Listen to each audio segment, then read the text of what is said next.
So let me give you all a really warm welcome. Today is the first of our webinar series for the autumn. So we have 4 webinars, one now each month running into Christmas. So you're most welcome to jump on board with those. There's registrations are open for all of them. So you can just go straight to the EASE website and find your way to registration. So that's all really good. They are open for non-members to purchase. So if you have some colleagues who you think, oh, this would be great for them, then don't forget to, point them there as well, because we can always add extra people in. And just to let you know that the session is being recorded, so that at the end of today, I will edit up the video so that I can send you all in the next couple of days the recording of the session, and then you can go back and review it at your leisure and catch up for those people who weren't able to stay for the whole session or who weren't able to join in this time zone for whatever reason. So that's where we're at. So I'm going to introduce Barbara in just a moment when we've heard from Danielle at Scholastica. And I haven't done this before, Danielle, so I'm going to give it a go. I'm going to run your little video first, and then afterwards we'll get you to say a few words. So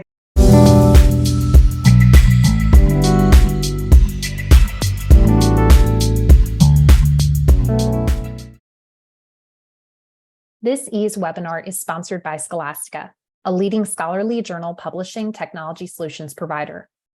Scholastica offers modern, easy-to-integrate software and services for peer review management, single-source article production, including PDF, HTML, and XML file creation, and open access journal hosting.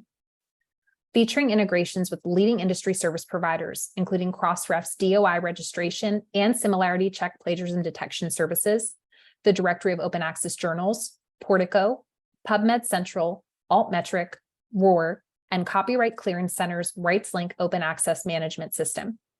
Scholastica's mission is to empower scholarly organizations to publish top-quality, standards-aligned journals more efficiently and sustainably than traditional options, so they can focus on furthering their missions. We believe peer review and publishing should be as efficient and enjoyable as possible. That's why we design our solutions with all users in mind. Our software features an easy migration process, intuitive interface, and unlimited access to customer support for editors, authors, and reviewers. Founded in 2012, Scholastica is trusted by over 1,100 journals. We serve a robust and varied community, working with publishers across disciplines, from scholarly societies to university presses to library and campus-based journal programs. All of Scholastica's products and services are modular, meaning they can be used individually or seamlessly integrated to help journals bridge gaps between peer review, production, and publishing. We encourage you to visit our website, scholasticahq.com, to learn more about our software solutions and read testimonials from our customers. If you want to learn more about how Scholastica can help you further your journal goals, you can also schedule a demo with a member of our team. We appreciate the opportunity to share Scholastica with you. Now, enjoy the webinar. Daniela, would you like just to say a few words of introduction for yourself? Sure. Thank you so much for the opportunity to join today's webinar. I'm excited to get to see everyone's faces here and have a chance to meet everyone at EASE. As it said in the video, my name's Danielle Padula. I head up marketing and community development at Scholastica, and I already gave our overview of us, so I won't reiterate. But if you have any questions about Scholastica, please feel free to reach out, and I'm very excited to be moderating today's session. I do a lot of writing for the Scholastica blog and our and different industry reports and resources that we create. So this is a very timely and relevant topic for me as well. So I'm excited to hear from Barbara. And with that, I'll hand it back over. Thank you very much, Danielle. So our speaker today is Barbara Gastel. You can hear her speaking there. Barbara is a professor of veterinary integrative biosciences and of humanities in medicine in Texas A&M University, where she directs the graduate program in science and technology journalism. Her main areas of professional interest include medical writing, science editing, and the teaching of science communication. So she's perfect for today's webinar. Dr. Gastel is a lead author in the latest editions of How to Write and Publish a Scientific Paper. She has also published 3 other books, Presenting Science to the Public, Teaching Science, a guide for college and professional school instructors, and Health Writer's Handbook. And for over a decade, she has edited the Council of Science Editors periodical Science Editor. So hopefully that's a quick introduction. Barbara may give you more, so I will stop sharing my screen and then let Barbara go ahead with her presentation. Thank you. Thank you very much. Can people hear me okay? Yes, everything is good. Okay, good. And I will proceed. Thank you very much for inviting me. I am honored to be here today. Over the years, I've attended some EASE events in person, and I've certainly benefited from the from a European Science Editing Journal. And so very, very glad to be here to talk about getting it written, tips and resources. And the plan for today, and this is a view actually outside my office window, you can see the Texas sky. I thought we'd have some brief introductions, talk about some common obstacles to writing, also talk about identifying and reserving times to write, which is something I find a particular challenge. And then tips for getting it written, getting started, keeping going, and using time well. I'll mention a few resources, and then at the end, there will be time for open discussion, and our moderators will be monitoring the chat meanwhile. So first of all, some introductions. I'd appreciate a chance to learn a little more about you, because I think one basic thing is sort of know your audience. So maybe people could type into the chat, what's your editorial role? I realize we may have, a variety of editors, manuscript editors, managing editors, editors-in-chief, maybe people who aren't editors per se, but who are interested. And so could take a moment. And from my current view,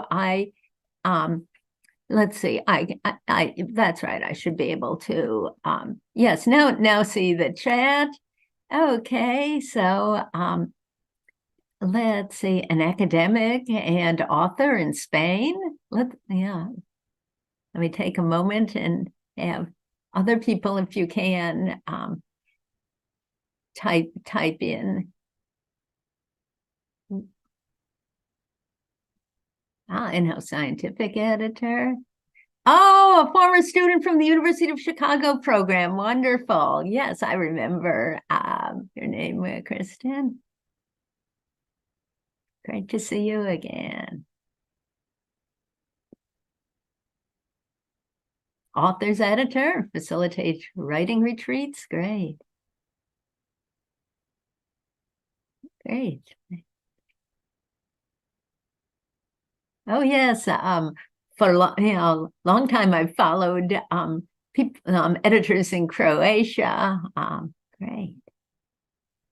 Great. Thank you. And then your editorial role.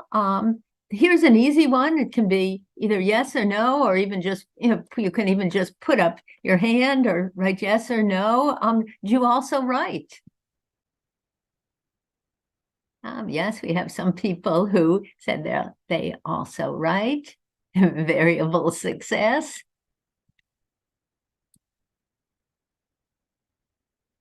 And do you help other people get things written? Yes, with much success. Great. Okay.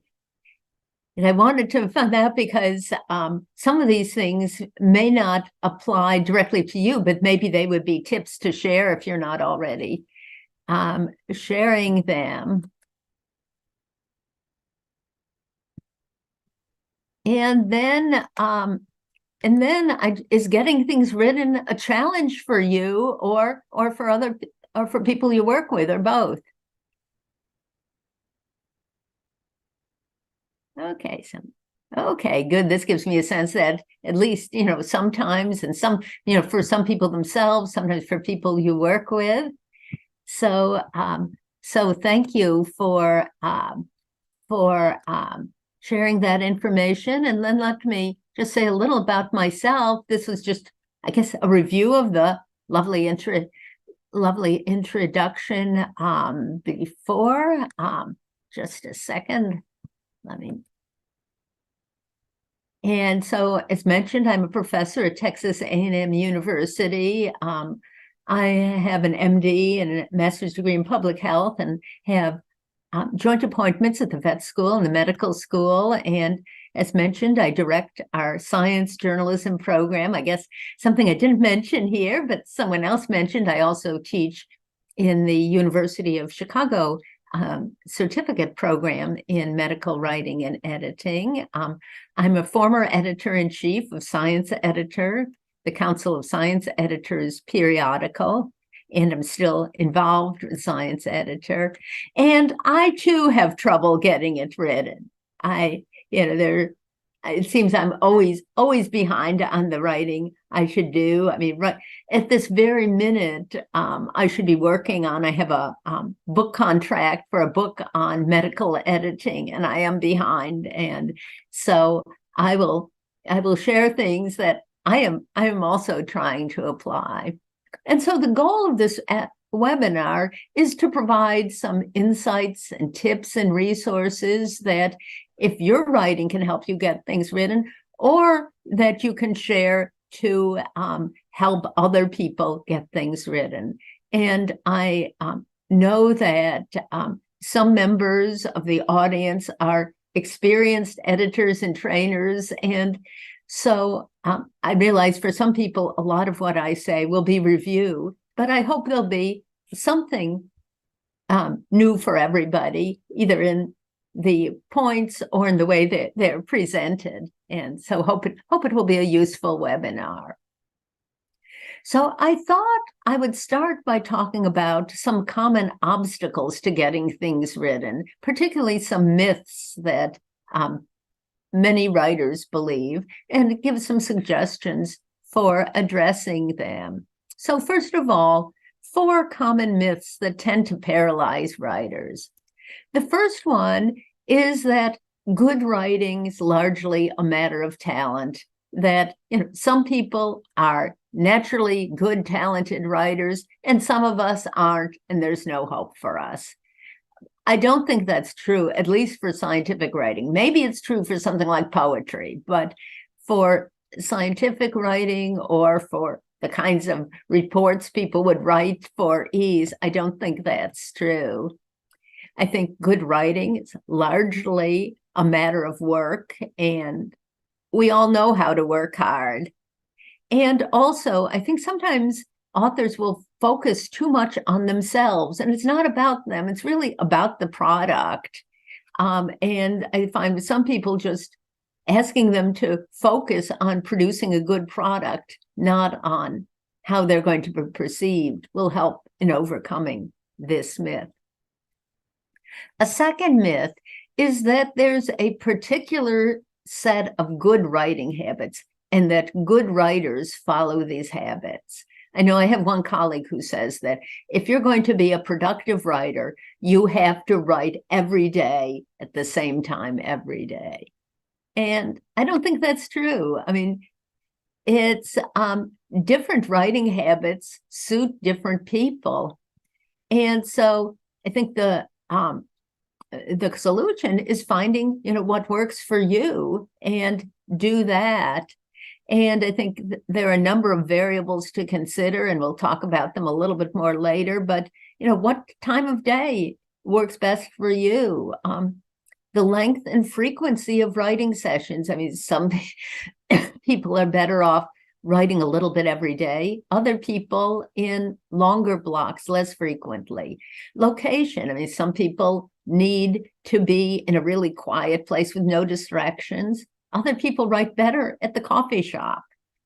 Collaboration or not, some people really thrive on writing with co-authors and having a lot of discussion. Other people, that doesn't work. And also the timing of editing. I mean, some people are best off just blurting out a draft, no matter how bad and amorphous it is, and then editing it.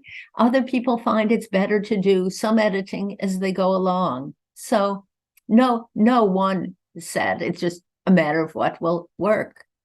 And we'll discuss options. I think a myth that I think as editors we know isn't true, but for some of our authors, I think they espouse this myth. They think, well, there's one right way to say something, and you have to find it. And if you don't find it, you won't succeed. And I guess the way I like to think of writing and editing, it's like solving puzzles at different levels. And that the puzzles have various solutions. There may be several reasonable ways to say something or organize things, and they may each have pluses and minuses.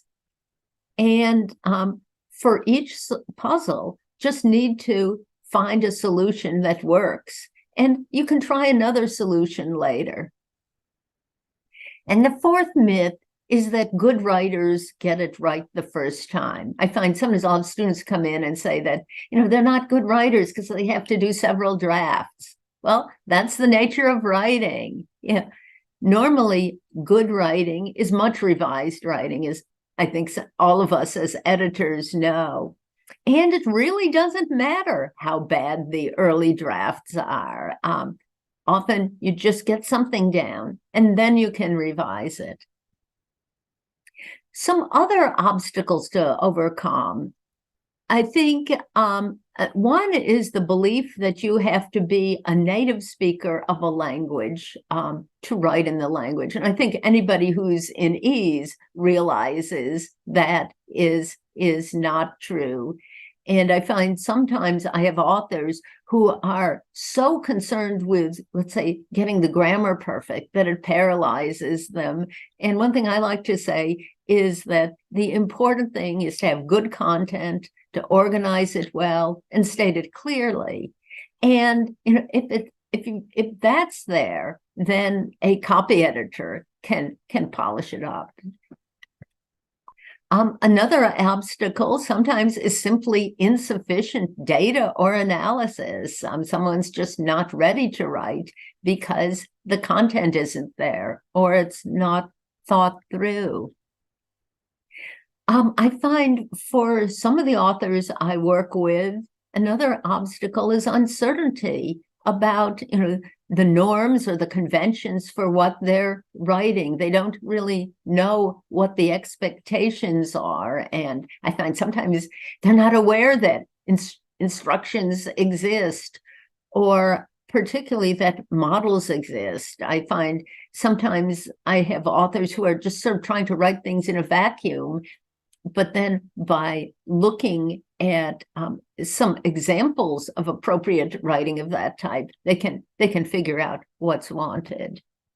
I think another obstacle is comparison with other people. I find some authors who will say, but so-and-so writes so much better, or so-and-so writes so much faster. Well, it's not about so-and-so. I mean, as long as, what this author writes gets written, it doesn't matter comparison with other people. I think another problem sometimes is overemphasis on quantity or speed. People feel, well, I can't get a lot written, so it's not worth trying. Or I can't write fast, so it's not worth trying. But I mean, some of the best writers around are very slow and just produce a little bit, but it's good. So I think not overemphasizing quantity or speed. I think for me, a big barrier is competition with tasks that have greater urgency or faster rewards. I mean, I find as a professor, there are always things to do for students and people who want me to edit things and look at things, or I find that teaching or giving a webinar, it's much more instant rewards than publishing a paper. And so I have to sort of balance things out and not be too distracted by other tasks. And then a really difficult one, I think, for lots of us is just difficulty finding time. We have too much to do, and writing gets swamped with other things. So a little bit on identifying and reserving times to write. And I have to admit, this is something I struggle with, but I find it is helpful to have these tips.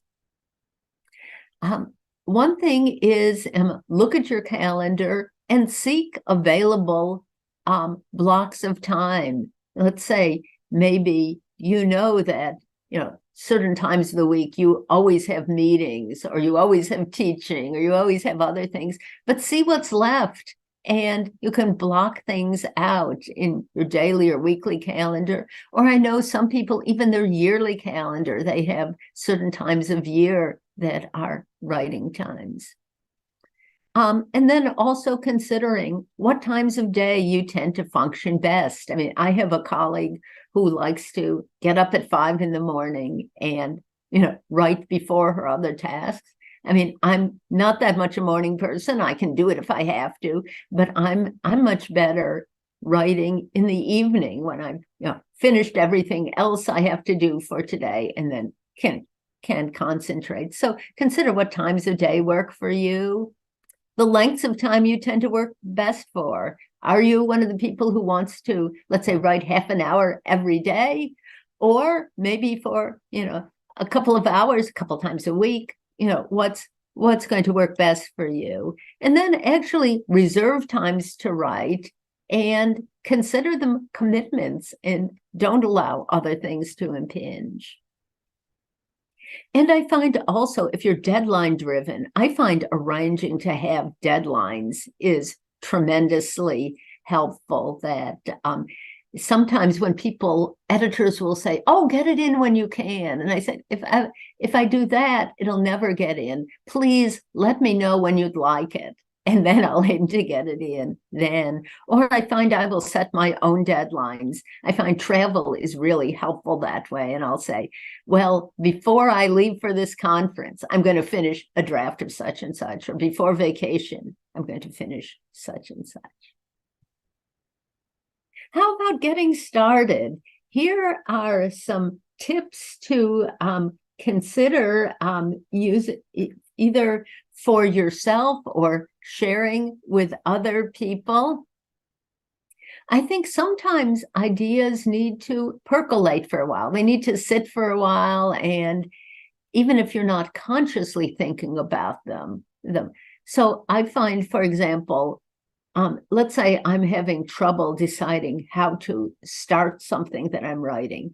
I find that sometimes taking a walk is really helpful. Or some people find that if they take a short nap, when they wake up, they can figure out how to get started. Or I find, in the shower, ideas will come to me. So sometimes just need a little bit of time for the ideas to mull. Something I found really, really helpful for getting started is to talk it out first. I find particularly giving a presentation on something, then I can often convert that to something written. Sometimes describing your work to a friend or colleague can be helpful. Or voice recording, ideas in your phone or elsewhere. I think often it can be helpful to jot down ideas and then organize them. I know I tend to like to make outlines or bullet lists. Other people prefer concept maps or things, but sometimes just jotting down some ideas before trying to put things in sentences and paragraphs. Another thing I find helpful in getting started, if it's something in which I'm going to be citing sources, is organizing them in the order I'll cite them. So, because that way I've really sort of thought through the structure and I have things handy. And I think another thing is to realize that time that's spent organizing such things is a good investment of time. As sometimes people think, well, they're not really writing, they're not accomplishing anything. But I find that if I spend a good deal of time organizing first, then I can write quickly and I don't write myself into a corner. And I'm I'm pleased to know that some wonderful writers do this too. American author John McPhee has written about his writing process, and he talks about how he will spend a long time organizing things, sometimes even physically organizing things. For example, having things on scraps of paper and going into a room with a big table and moving the papers around until he finds a structure that he thinks works. And another thing that some people will do is just set a timer, let's say for 20 minutes, and say they're going to just write without revision, and then can go back and edit. I know one colleague who just always is prone to spending too much time revising early on, and that colleague actually turns off the computer screen or computer monitor and just writes without even seeing what's written, and then comes back. So let's say you've started. How about keeping going? I'm finding, for example, with the book, there's often, let's say, the issue that can't write the book in one sitting. And then the question is, how does one keep going, particularly if, let's say, there may be a number of days between writing sessions? One suggestion is sometimes don't stop at logical stopping places. For example, someone might think, well, I should finish a section, and then when I come back, start a new section.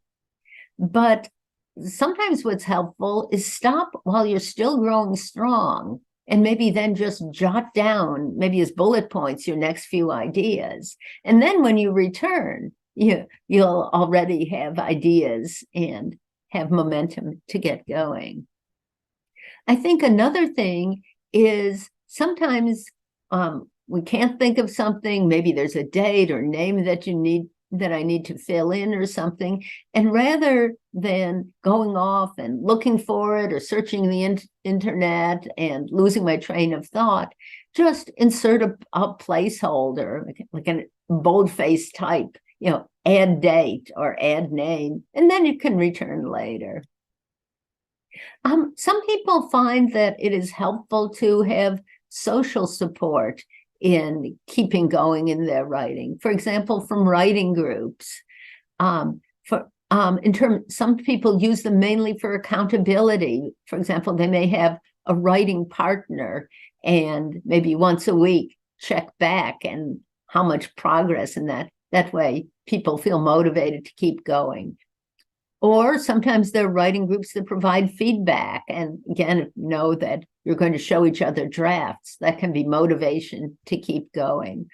Or writing groups can be good for problem solving. Let's say someone runs into a problem when they're writing and has trouble keeping going, can discuss with the group how to overcome the problem.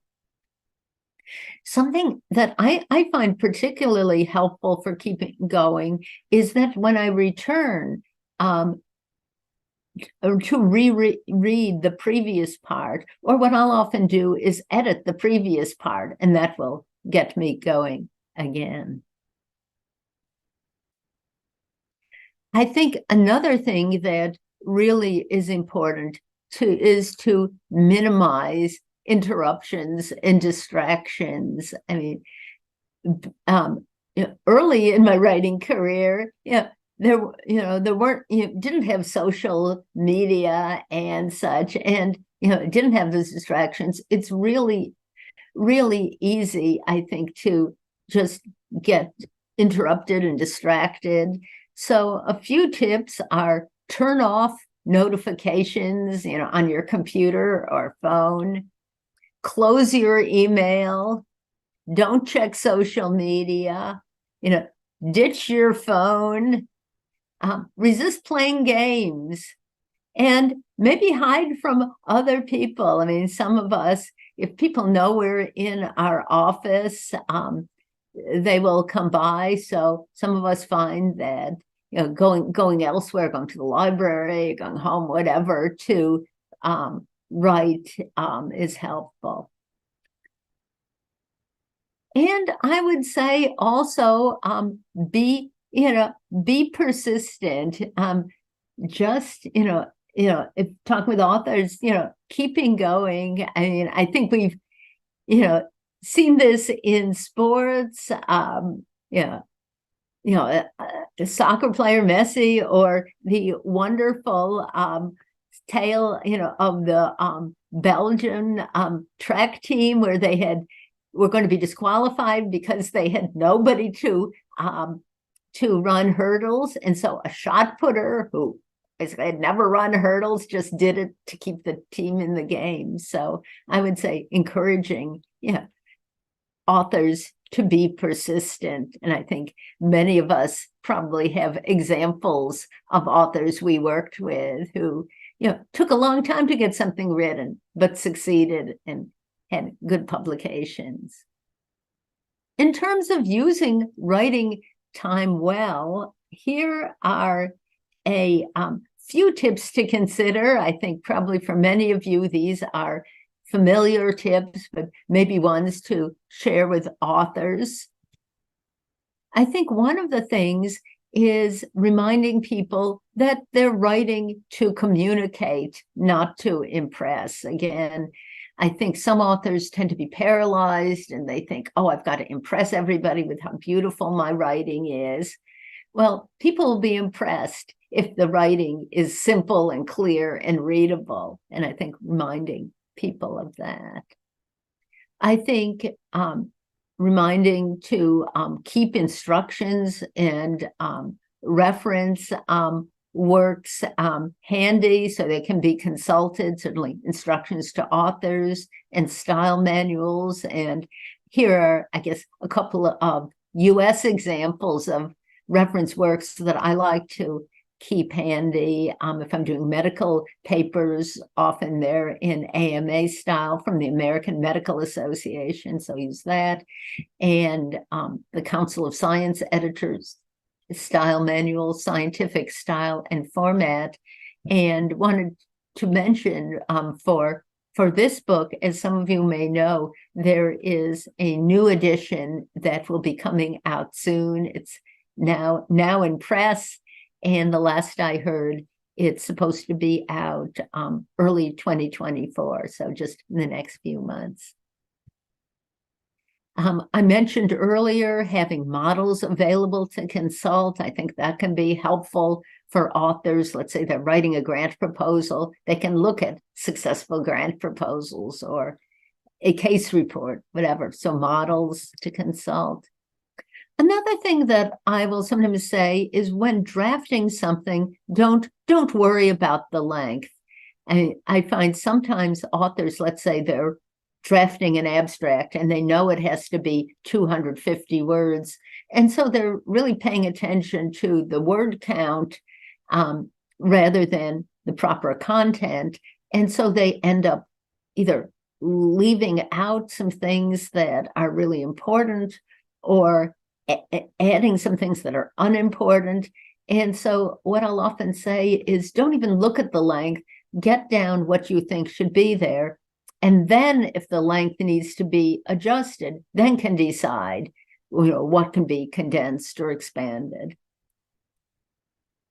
I think another big thing is to break writing tasks into manageable pieces. I think for a lot of us, having a book or big report or whatever can be overwhelming, but breaking it into short pieces, be they chapters or parts of chapters or sections, that seems manageable. And then writing sections in whatever order person wishes. I've had some people who have trouble writing scientific papers because they say they can't get going on the introduction. Well, don't have to write the introduction first. In fact, sometimes it makes sense to write it later. So very often people find it much easier to start with the methods or start with the tables and figures. So things can be written whatever order a person wishes, as long as at the end everything is revised to fit together. In keeping with a pointer earlier, I would say not to get bogged down searching for small details, but rather to make note of them and look for them later. And then finally, not to keep revising forever. I think a lot of us who are sort of editorial perfectionists keep revising and revising, revising, but at the end, eventually it's diminishing returns and maybe even making it worse and need to let go. Before we open it up for discussion, I'd like to mention a few resources that I find helpful in writing or keeping going, or ones that I tend to share with authors and students. And let me have a disclaimer that this set of resources might have somewhat of sort of an American accent, an American emphasis, since I'm in the United States. I am mentioning a couple of international resources, but I'm always looking to expand my list of resources and would welcome your suggestions, especially from other parts of the world. And this is particularly timely.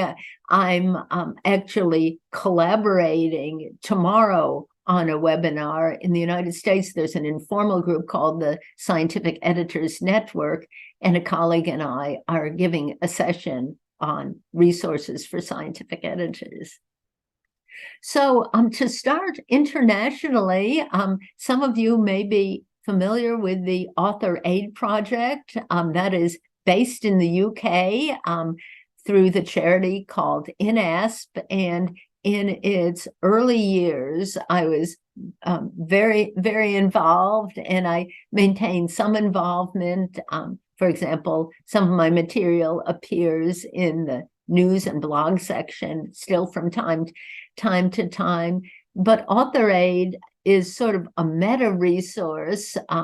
It's geared to helping researchers in low and middle income countries to write and publish their work.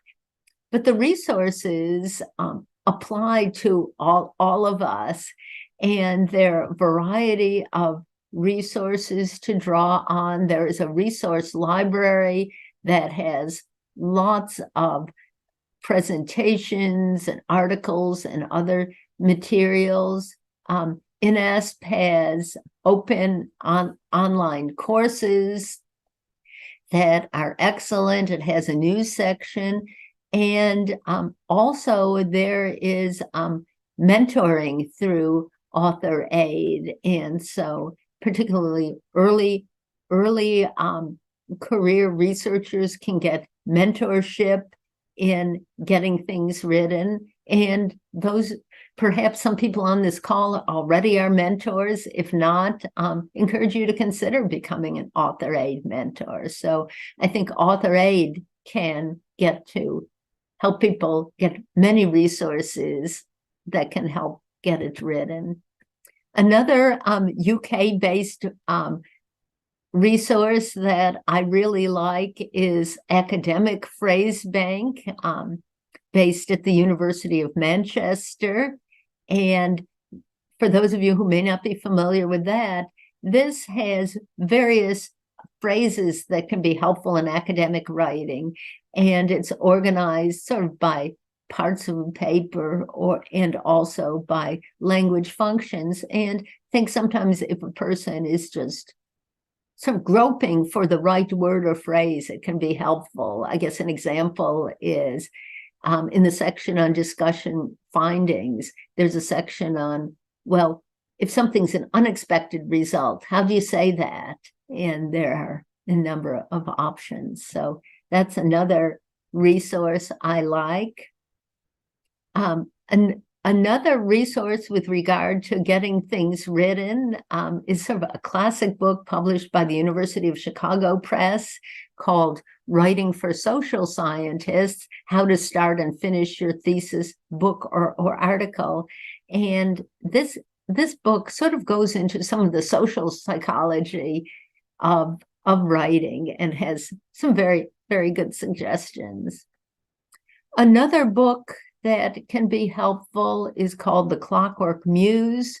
And a lot of this book is sort of on setting up a schedule for writing, and I got some of the ideas in that regard from this book. A nice little book by a professor in the United States is called Publish and Flourish. Thin little book, and I believe it's available online too. And it has a lot of good ideas for being productive in writing. Another book along those same lines that I believe is quite popular is called Writing Your Journal Article in 12 Weeks, which sets out a schedule for someone who's looking to write a scientific paper. And then there is the book that I'm now lead author of, How to Write and Publish a Scientific Paper. And chapter 3, Approaching a Writing Project, has some suggestions similar to ones in this webinar.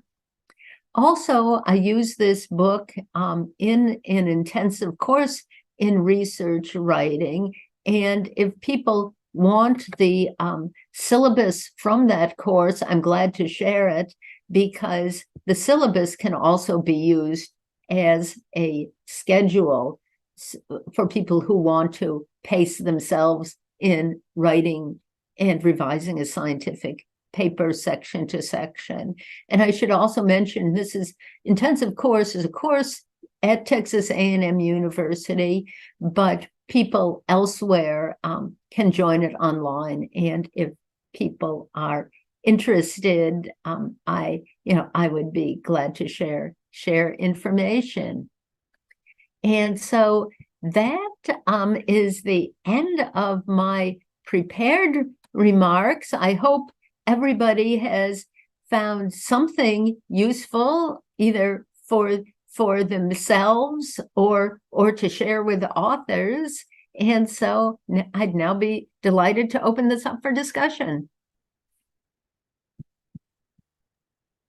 All right, thank you so much, Barbara, for such a wonderful presentation full of really helpful tips. And as I had mentioned before, as someone who does a lot of writing for Scholastica and the content resources we produce, I found this very helpful, because there is always that challenge of staring at a blank screen, and it doesn't have to be that way. You provided a lot of really great concrete ways to kind of combat that. So with that, we'll go ahead and move to Q&A. I'm going to be checking the chat panel here, the chat box rather. So if you have a question, feel free to add it there. Or I believe, as Mary said, I think if you'd like to pop in live and ask a question with your camera on or off, feel free to do so also. And Mary, also, please, if there's anything I'm missing, let me know. And let me know, should I stop sharing or should I continue sharing? Yeah, no, stop sharing your screen, Barbara, and then we'll be able to see everybody. Everybody can pop their cameras on and their mics, and then everyone can jump in on the conversation. Great. So I will just, as my last slide, this is the thank you slide.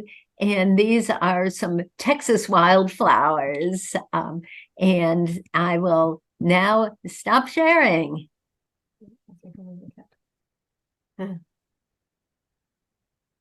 And good to see all of you. So I would welcome questions, and also if you have suggestions, I'd be delighted to hear your suggestions. Oh, great too. Yeah, I see in the chat that about the work that the book that Ease is working on. Great. Oh, I look forward to seeing that.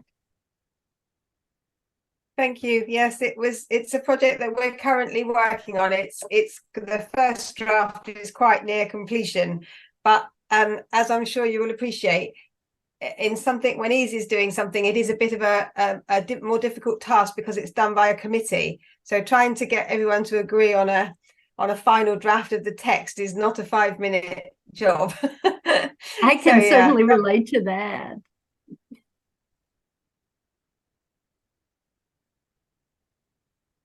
Let's see if we can. So let me see if I can prompt a few people. So I know that Wendy and Kate both sort of do writing retreats for their businesses, and I think within Met and Neat. So I don't know, do either of you want to share anything? Kristin is asking there, what's the most common piece of writing advice you give your students? Yes, I'm trying to think. The most common writing advice I give my students, I think what they would say, they're always joking that at least one of the most common things I'm always saying is know your audience, and gearing the writing for the audience, that it's you're not just writing for yourself. And as you move into professional writing, you're not just writing to please the teacher, but yeah. Oh, good question. What are the most challenging parts of writing? So other people, what are the most challenging parts of writing?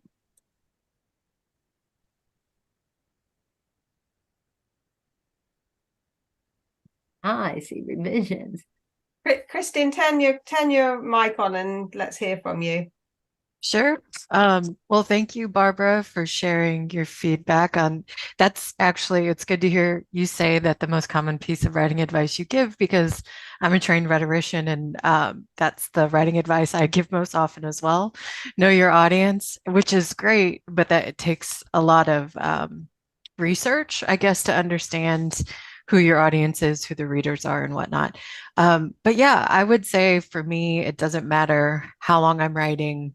It's always revision. I would say, like, for journal articles, I've had fairly good luck with reviewers pretty much, and strong editors parsing through the reviewers' feedback. And that's always, sometimes it can be a problem if editors don't kind of make a decision if like feedback is opposed, I guess, or different. So yeah, I'm speaking. Thanks, Mary, instead of typing. But yeah, I would say for me as a writer, and even the writers that I work with, which are mostly epidemiologists and clinicians, revision's the hardest part, because Right. there's. Oh, go ahead. No, I'm finished. Thank you. Yeah, and I'm glad you clarified what was meant by revision, because I was thinking originally that it referred to, like, once there's a first draft, revising it, which I find one of the easier or more fun parts. But I agree, doing the revision in response to the peer reviewers is often particularly challenging. I don't know if you find, or your authors find, I find one thing that is helpful in that regard is sometimes just setting it aside for a day or two and cooling off. Because I find sometimes that at first I'll get the peer reviewers and think, oh no, that's too hard to do. They didn't understand it, blah, blah, blah. And then after a couple days, at least for some of the comments, I think, yeah, maybe they have a point there, and it's not going to be that hard to do what they're asking. If I can just add, I think because I am originally from the US, but I'm in Switzerland now, and most of the writers I work with, English is not one of their, it's a learned language. And what I see, just today, I was editing a manuscript, and they shared the reviewer feedback, and it was something saying, oh, you need English language editing. And I do substantive editing as well. And what was interesting is that they didn't actually need that. Like, in my estimation, that would have all been caught in copy editing, or it should have been caught in copy editing, and not at this particular level. So it's kind of like the issue with revision is if you get feedback that says English language editing, if you don't have a certain proficiency in English, then it's very difficult to understand if that is a fair piece of feedback to receive, which I see that a lot more than I did when I was in the US, of course. Right. And I find in the US, I even find it, and I find I think some reviewers just automatically say that, particularly if the name of the authors, seems like it may not be of a native English speaker. I think the funniest one that someone shared with me, there was a graduate student or postdoc who submitted a paper, and she was not originally from the US, not a native English speaker, very good English. And the paper had been edited first by one of my top graduate students, and then I had gone through and done another round of editing, and then it was submitted. And one of the peer reviewers sent a peer review, and the peer review clearly had a lot of errors in the English. But at the end, there was like the stock line, please have your manuscript reviewed by a native English speaker. And so I think sometimes it's just sort of automatically said. And I also get annoyed when people say, but native English speaker.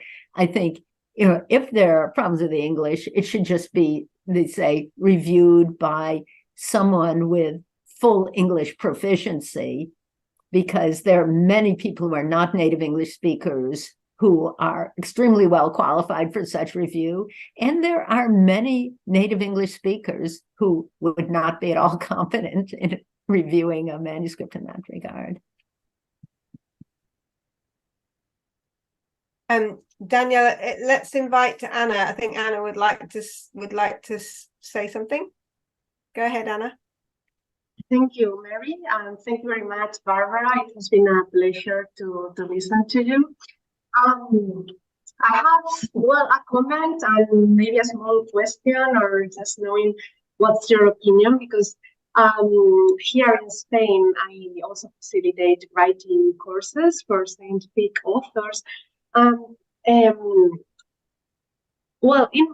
also a scientific author myself, and some of their questions and my concern sometimes is that if the deadline is not very close, sometimes it's easy to procrastinate or continuing perfectioning or reading, or not really achieving or getting to focus or to finish some parts of the manuscript.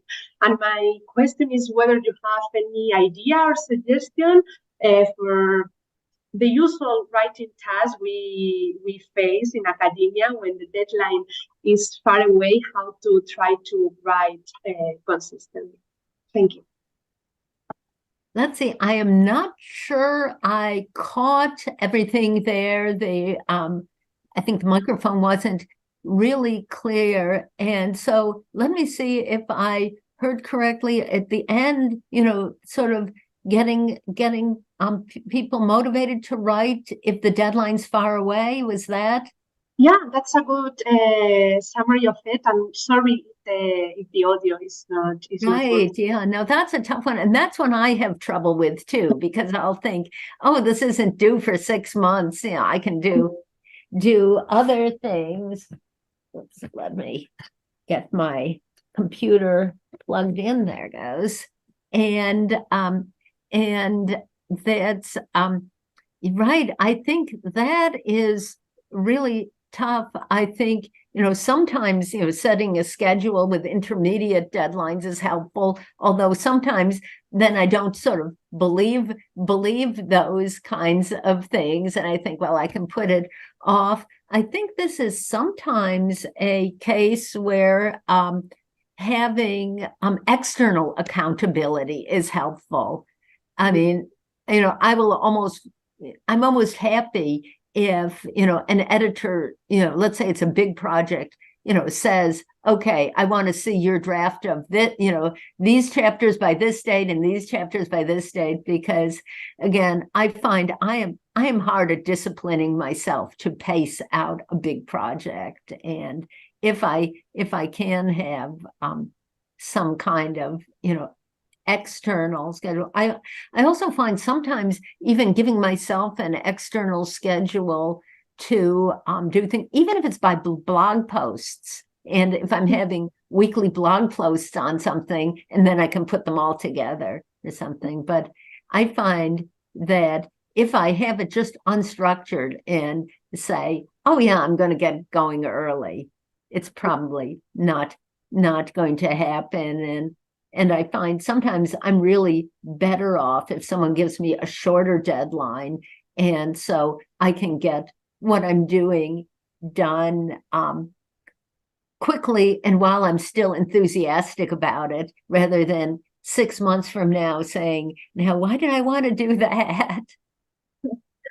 Thank you, Barbara, for your ideas. And it's also, seeing that it's a struggle for other authors is also like kind of comforting. And I always talk about this as the power of the deadline, that sometimes when the deadline is really approaching, it's like magic how myself or other colleagues get to really accomplish and finish things. And of course, these ideas to simulate like intermediate steps can be very helpful. Thank you. And I think that's sometimes a function that we as editors can play for our authors. I'll find sometimes for my students, if they have a big project, I'll sit down with them and say, well, why don't we, have this as a schedule, and I'm expecting to see such and such. I think that I've seen some editors do this very successfully with grant proposals. A good grant proposal often takes several months to write. And sometimes if there can be an editor on the proposal preparation team, the editor can sort of set a schedule and remind people. Yeah, true. Thank you. Thank you very much.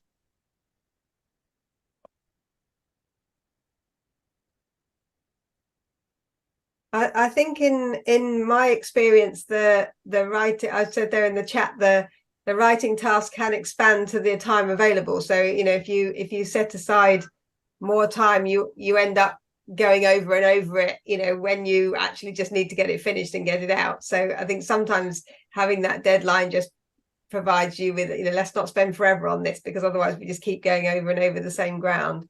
I think that happens to me quite a bit. I agree. But I know this isn't in terms of writing presentations and things, as someone who receives a lot of those from EASE members and speakers that are speaking for EASE. Whatever deadline I give anybody, they always still send it to me 5 minutes before they actually give it. So I think there's a lot of last minute twiddling with with their presentations and with their articles, so that you get the very latest sort of content in it. Right. Agreed. I asked a couple of questions back there about translation. So Bindu was saying, that yes, that the kind of not having really strong proficiency in English is definitely a barrier. And I was asking the question really of those of you that are non-native English speakers, whether you're writing in your own language and then having it translated, or whether you're actually trying to write it in English.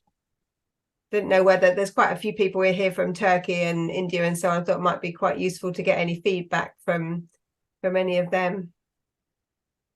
Yeah, I'd really be interested to hear what people say in this regard.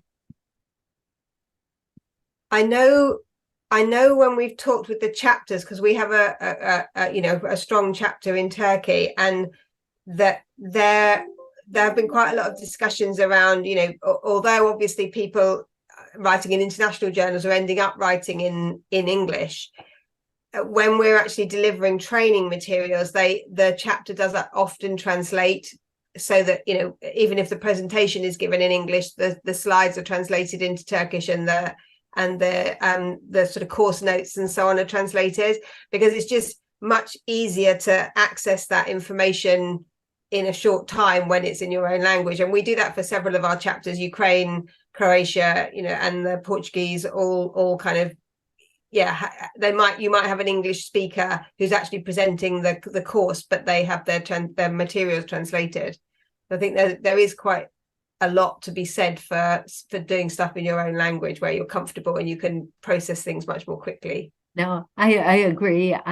Some of the workshops I've given in Latin America, we have often two screens with the slides in both English and Spanish, and then people can read whichever one or ones they prefer.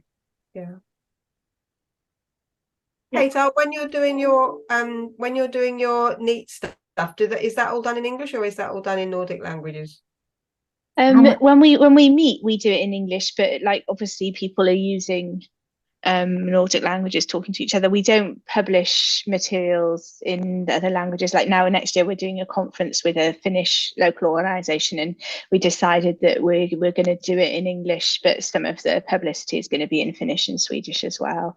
That's also a cost question because, you know, simultaneous interpretation in 3 languages and everything costs more. So, yeah. Sure. But for example, when I do writing retreats, I normally do it bilingually. So I do it like an air steward person, that I say the instructions in Finnish and in English. And when people are talking to the group, they can use either language. We just try and make sure that everybody's understanding when they're talking. And then obviously they can write in whatever language they're writing in. Not everybody's writing in English. So that kind of like mixing languages, translanguaging, I find works really well in the context that I'm in. So. Let's see, looks like Anna has her hand up. Thank you. Yeah, it's an interesting question, Mary. In my case, I'm Spanish, and I and my group usually write in English because we consider, or we really enjoy English, and we think that we can convey our ideas in English in a good way. But to some of my colleagues or students in my writing courses that have a low level of English, my recommendation is always to write it in Spanish, to be sure that their ideas are really right precisely in the paper. Because, yeah, if not, I have the impression that even if the paper is edited or translated afterwards, if they start with English and with a poor level of English, some of the message can be lost in the path. Okay, so I'm conscious of the time. We're just on the top of the hour, so I think perhaps we should wrap things up and say a big thank you to Barbara for her presentation and for Danielle for being here to help us through it all. So a big thank you to both of you. Can I just quickly share some forthcoming events? There we go. So our first thing that's coming up in a couple of weeks is an EASE Get Together, which is a networking event. So that's free to join. You just come along and it's a bit of a social event.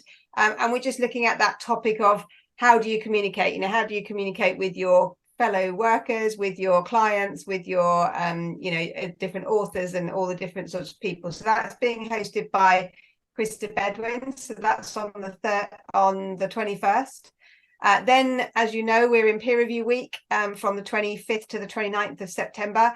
EASE is actually running a webinar in partnership with Cactus Communication this year called Breaking the Mold, Exploring the Impact of Peer Review Innovations on the Future. So that's a free event that you can all hook into. And as you know, there's a whole wealth of events on over peer review week. So go ahead and check out the peer review website where you'll see the whole event calendar there for what's happening all week. On our October webinar on Tuesday the 17th, Gemma Derrick is going to be with us, and she's looking at COVID-19 shocks on the research, enterprise and culture. Obviously, we've had quite a lot of time to reflect now on the sort of impact of the pandemic. So that should be really interesting to hear from Gemma. She's with us on the 17th of October. Then in November, we have James Butcher from Journalology looking at how should editorial performance be monitored, evaluated and incentivized. So that's a great thing for those of you that are chief editors or working in journal offices. And then our December, last one of the series on the 12th of December is looking at co-review, ensuring early year career researchers are recognised. And that's with Laura Feetham from IOP Publishing. So there's plenty to go out there. If you want to register for any of those, just go ahead, go to the EASE website and you can just go to the events calendar and register directly from there. So there you go. Just leaves me to thank you all. So we'll see you all again soon and hopefully get registered for various of those events, and we'll see you all next time. Thank you very much, Barbara. Thank you. My pleasure. Thank you for having me. Thank you all.